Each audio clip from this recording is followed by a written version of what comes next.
ગુજરાતના મહેસાણા જિલ્લામાં બેચરાજી ખાતે બહુચરાજી માતાનું મુખ્ય દેવસ્થાન આવેલું છે. શ્રી બહુચર માતાનું મંદિર 51 શક્તિપીઠોમાંનું પૈકી એક છે અને કહેવાય છે કે બહુચરાજીમાં સતી માતાનો ડાબો હાથ પડ્યો હતો. માં બહુચરનું વાહન કૂકડો છે, જે નિર્દોષતાનું પ્રતીક ગણાય છે.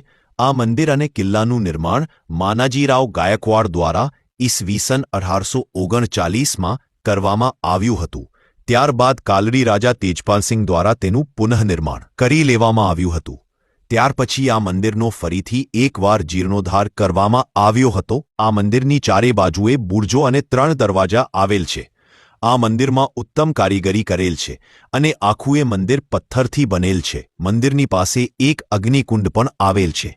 મંદિરની પાછળ માનસરોવર નામનો એક કુંડ આવેલ છે, જ્યાં ગુજરાતના કેટલાય લોકો અહીંયા આવીને પોતાના પુત્રની ચોલક્રિયા કરે છે અને તેમણે માંગેલી માનતાને તેઓ અહીં પૂર્ણ કરે છે. માં બહુચરા નિસંતાનને સંતાન આપે છે. ઘણા લોકોના બાળકોને કોઈ ખામી હોય, જેમ કે બહેરાશ હોય, તોતડું બોલતા હોય વગેરે, તે પોતાના બાળકો જલ્દી સારા થઈ જાય તેમાં તે માતાજીની માનતા માને છે અને કિન્નર પરિવાર ઘણા ભાવપૂર્વક બહુચર માતાજીની ભક્તિ કરે છે અને બહુચરાજીને પોતાના આરાધ્ય દેવી તરીકે માને છે.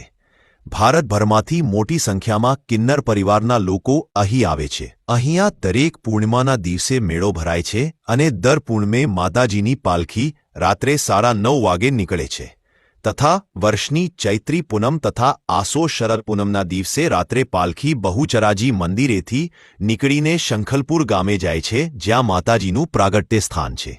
માતાજીની પાલખીને આખા શંખલપુર ગામમાં ફેરવવામાં આવે છે અને માતાજીની પાલખી જોવા અનેક શ્રદ્ધાળુઓ આવે છે અને પોલીસ પરિવાર દ્વારા ગાર્ડ ઓફ ઓનર આપવામાં આવે છે. નવરાત્રી દરમિયાન ખૂબ જ મોટી સંખ્યામાં ભક્તો ઉમટી પડે છે.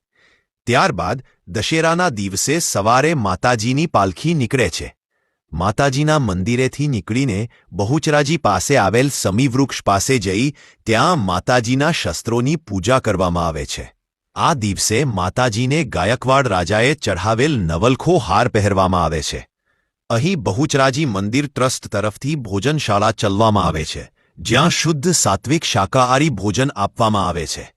અહીંયા પહોંચવા માટે ગુજરાત સરકાર દ્વારા ઘણી બધી બસો મૂકવામાં આવે છે, તેથી સરળતાથી બસો મળી રહે છે.